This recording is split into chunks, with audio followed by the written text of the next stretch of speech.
हरे राम राम राम हरे हरे గోవిందా.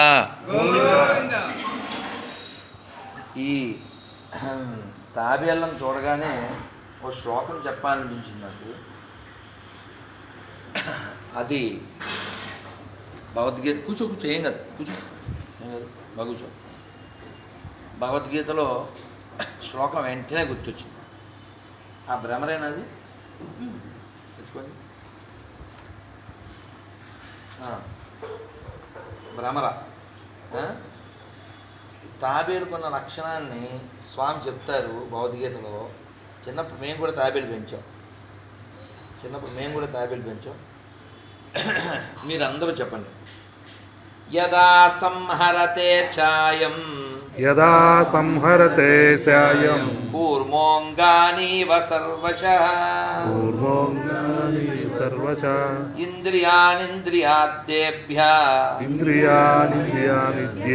తస్య ప్రజ్ఞా ప్రతిష్ఠితా. భగవద్గీతలో 2వ అధ్యాయంలో 58వ శ్లోకం కాస్త నేర్చుకుని పిల్లలకి నేర్పించండి. అప్పుడు క్రైమ్ రేటు చాలా తగ్గుద్ది. క్రైమ్ రేట్కి అసలు తాబేలుకి భగవద్గీతకి సంబంధం ఉందా? ఉంది. చదివి చస్తే తెలుస్తుంది. మిరియాలు కూడా జరిగి ఉండేది కాదు ఇది చదివితే. వరంగల్ జరిగి ఉండేది కాదు ఇది చదివితే. చూడండి దీని అర్థం అందరూ చెప్పండి. యదా ఎప్పుడు సంహరతే ముడుచుకొనుచు కూడా అయం అతడు కూర్మః తాబేలు అంగాని అవయములను ఇవ వలే సర్వశః అన్ని ఇంద్రియాని ఇంద్రియములను ఇంద్రియాద్దేభ్యః ఇంద్రియ విషయముల నుండి తస్య అతని ప్రజ్ఞ బుద్ధి ప్రతిష్ఠిత స్థిరముగా ఉండును. అర్థము భాష్యం చెప్పి అందరు చెప్పండి. తాబేలు తన అవయవములను లోనికి ముడుచుకొండి రీతి ఇంద్రియార్థముల నుండి ఇంద్రియములను మరలించువాడు సంపూర్ణ జ్ఞానమునందు స్థిరముగా ఉన్నవాడగును.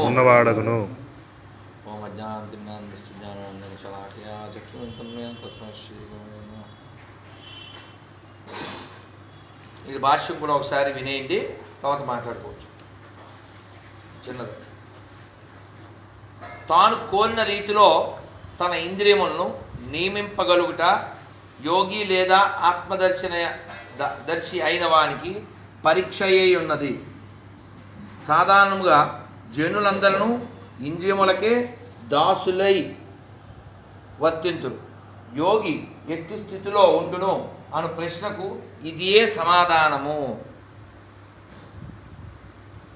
విష పూర్ణ సర్పముల వంటి ఇంద్రియములు సదా ఎటువంటి అడ్డు లేకుండా వర్తింపగోరుచును కనుక యోగి అయిన వాడు లేదా భక్తుడు సర్పముల వంటి ఇంద్రియములను పాములను అదుపు చేయ రీతి బలవంతముగా అణచవలెను.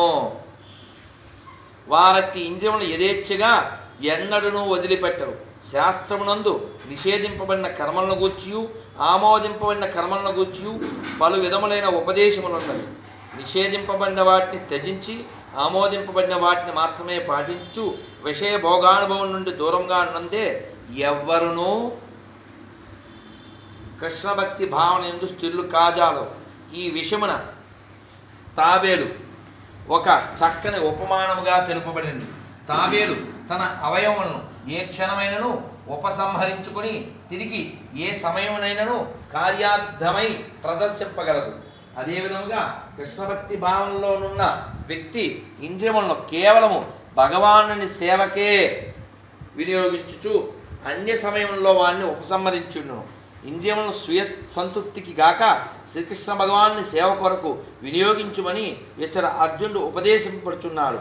ఇంద్రియములన్నింటినీ శ్రీకృష్ణ భగవాన్ని సేవయందే నిలుపవలనని విషయం ఇచ్చట ఇంద్రియమును సదా తన యందే నిలుపుకొని ఉండు తాబేలు ఉపమానముతో పోల్చి తెలుపబడినది.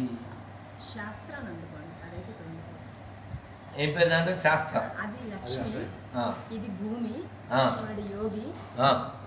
శాస్త్ర అయితే మాత్రం మనుషులకి బాగా చూడండి, ఒక్కొక్క తాబేలు అంటే ఒక్కొక్క పేరుతో. అవును కదా, మరి కదా కదా, ఒక్కొక్క దానికి ఒక్కొక్క పేరు పెట్టి ఆ పేరుతో పిలుస్తున్నారు. అయితే ఆడపెట్టి పక్కన పెట్టి, లేదా నీ దగ్గర పెట్టి ఆడపెట్టి. సో ఇక్కడ మనం గ్రహించవలసిన విషయం భగవద్గీతలో స్వామి చెప్తున్నారు, ఏ విధంగా అయితే ఆ చిన్నదాన్ని ఎలా అందుకుని, ఏ విధంగా అయితే తాబేలు తనకి ప్రమాదం వచ్చినప్పుడు ఏం చేస్తుంది, దానికి భయం కలిగింది, వెంటనే ఆ ఇంద్రియాలను అంటే తన అంగాలు, ఆ తలని కాళ్ళని అన్నీ లోపల లాగేసుకుంటుంది. భగవంతుడి డిజైన్ ఎంత గొప్పదంటే ఇదంతా గట్టిగా చేశాడు. మనకు చిన్నప్పుడు కథ కూడా చదువుకున్నాం, ఏంటి, నక్కకి దొరుకుద్ది, దొరికితే ఏమవుద్ది, కొడుకుద్ది, కొడుకుడు పడదు. ఇప్పుడు తాబేలు ఐడియా ఇస్తుంది, ఏమని, నన్ను నీళ్ళలో వదిలిపెట్టు, బాగా మెత్తగా అవుతాను, అప్పుడు తినచ్చు అని. కదా, తెలివి ఉపయోగించింది అని చెప్పడానికి. సో మనిషి ఎప్పుడు కూడా పైన ఇలా గట్టిగా ఉండాలి, లోపల మెత్తగా ఉండాలి. ఏ విధంగా అయితే ఈ తాబేలు తన ఇంద్రియాలని ప్రమాదం రాగానే లోపల లాగేసుకుంటుందో, అలా మనం కూడా భక్తికి దూరం అయిపోతాం, ధర్మానికి దూరం అయిపోతాం అని భయం కలిగితే వెంటనే లోపల లాగేసుకోవాలి. అంటే ఫర్ ఎగ్జాంపుల్ మనం ఇప్పుడు ఈ భాష్యంలో మనం చదువుకున్నాం ఏమిటి, మన కళ్ళు దేనికి ఇచ్చాడు, భగవంతుడు కళ్ళు ఇచ్చాడుగా, దేనికోసం వాళ్ళ కళ్ళు, ఏం చూడాలి, మంచి అంటే ఏంటి, మంచి అంటే ప్రహ్లాదుడు చెప్తాడు, సురరక్షకునిగాంచు చూడుకులు చూడుకులు. ఎవరి మంచి కళ్ళు, ఎవరి మంచి కళ్ళు, సురరక్షకుడు అంటే ఎవరైనా, అవునా, ఆయన్ని చూడాలంట. ఎక్కడ చూడాలి, అందరిలో. ఎక్కడ చూడాలి, అందరిలో. ఇప్పుడు చెప్పండి, ఈ వందే మాత్రం అశోక్ నాకు శత్రువు ఎలా అవుతాడు, శ్రీనివాస్ శత్రువు ఎలా అవుతాడు, కృష్ణ గారి శత్రువు ఎలా అవుతాడు, మాస్టర్ శత్రువు ఎలా అవుతాడు.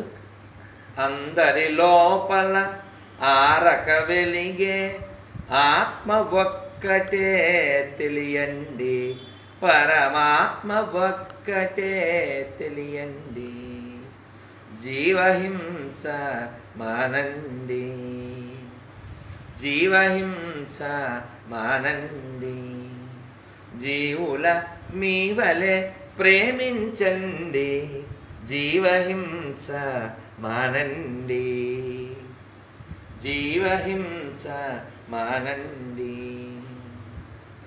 నేను మీరని పొరపడకండి, మనలో భేదము లేదండి, జీవులలో శివుడున్నాడండి, జీవులలో శివుడున్నాడండి, జీవుడే శివుడని తెలియండి, జీవుడే శివుడని తెలియండి, జీవహింస మానండి. ఈ పాట ఎక్కడితో తెలుసా, వేమన గారు చెప్పారు. అందరి లోపల ఆరక వెలిగే ఆత్మ ఒక్కటే తెలియండి, పరమాత్మ ఒక్కటే తెలియండి. మరి మన శాస్త్రం ఎంత గొప్పది అంటే మనిషి ఎలా సుఖంగా ఆనందంగా ఆరోగ్యంగా జీవించాలో చెప్పింది. కానీ మన దరిద్రం ఏంటంటే మనకు అసలు అక్కర్లేదు అని ఎలా తయారైపోయాం. ఎలా తయారయ్యామంటే రోగం తెచ్చేసుకుని తర్వాత హాస్పిటల్కి వెళ్దాం, దానికి మళ్ళీ టెక్నాలజీ అడ్వాన్స్మెంట్ అని పేరు పెట్టాం. బాగా గ్రహించండి, మనం కిందకి వెళ్ళామా పైకి వెళ్ళామా, కానీ ఫోజు కొడుతున్నాగా. అంటే ఇప్పుడు ఎవడు బాగా లీడర్, గొప్ప లీడర్ అంటే ఎవడు ఎక్కువ దోచుకుంటే ఆడు గొప్ప లీడర్. యాక్చువల్గా ఆడు తల దించుకోవాలి, ఆడు ఇలా అంటుంటాడు, సిగ్గుపడాలిగా. ఫర్ ఎగ్జాంపుల్ రోడ్డు మీద మీరు వన్ వేలో ఆపోజిట్లో వెళ్తున్నారు, వెళ్ళకూడదట. వన్ వే ఎలా వెళ్ళాలి, మీరు ఎలా వెళ్తున్నారు, ఎలా వెళ్ళాలద్దు, తలను చూసి సిగ్గుపడితే వెళ్ళాలి. కానీ ఎదవలు ఎలా తయారయ్యారు తెలుసా? ఏమన్నా నేను ఎదవల అచ్చ తెలుగులో యా నాకు అప్పుడు అనిపిస్తుంది అలాంటి టైంలో పోలీసులు కొరడాతో కొట్టే శిక్ష ఒకటి విధిస్తే బాగుండు అనిపిస్తుంది. చేసేదే వెదవ పనా, మళ్ళీ బండి మీద రయ్యని వెళ్ళడమా, మళ్ళీ సెల్ ఫోనా, వీడి వలన ఎంత ప్రమాదం అండి. కానీ ఇంతకంటే బాధాకర విషయం నేను పేపర్లో చదివాను. నేను ఏదో పిచ్చి కోర్టు, కోచి కోర్టు మరి పేచీ కోర్టు, ఆ కోర్టులో తీర్పు ఇచ్చారు. ఏమని ఇచ్చారంటే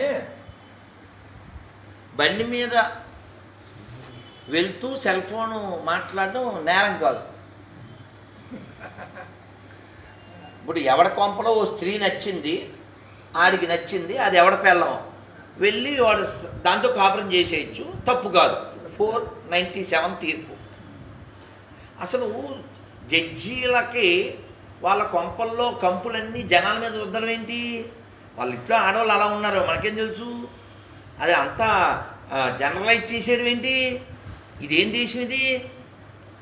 రావణాసురుడనే ఒక సెక్స్ పర్వర్ట్. ఎవడాడు? అంటే దేన్ని పడితే దాన్ని చూసి మోహించి కామిచ్చేస్తాడు వాడు. వాడిని ఎవరు వెళ్ళి వేసారు? రాముడు వెళ్ళి వేసాడు. ఎవరి సహాయంతో?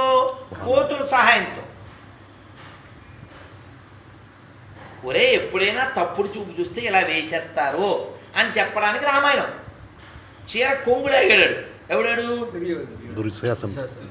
By the order of Duryodhana, by the advice of Karna. తెలుసా మీకు? కర్ణుడు పొగుడుతుంటారు కదా మన గాడిదలు, రావణాసురుడు మావోడు, కర్ణుడు మావోడు అంటారు కదా. ఇలా కొంపల్లో ఆడవాళ్ళని ఎత్తుకెళ్ళాక అలా ఎలా చెప్తే ఓకే. కర్ణుడు సలహా ఇచ్చాడు తెలుసా మీకు? దాన్ని బట్టలిప్పి తొడ మీద కూర్చోబెట్టుకోండి.